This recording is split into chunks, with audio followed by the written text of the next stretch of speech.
rogativa para que bajemos a Jesús. Mejor bajamos a ese Jesús, lo desclavamos y lo dejamos descansar.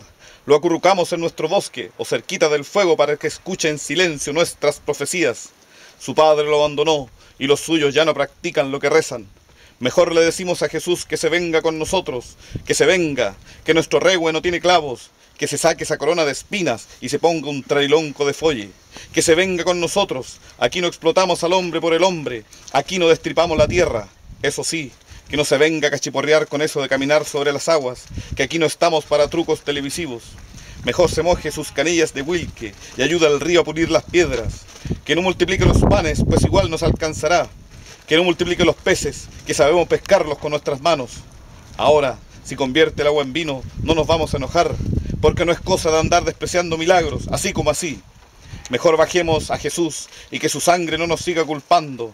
Ven, Tipeñi Jesús, ahora que muchos están en la cárcel. Marimari Jesús, ahora y en la hora de todas nuestras muertes. No siga llorando con los brazos colgando, que acá también sabemos de calvarios.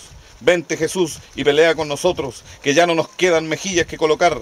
Vente Jesús y resucita, así como nosotros hemos resucitado. No diga amén, diga Mari Chihueu.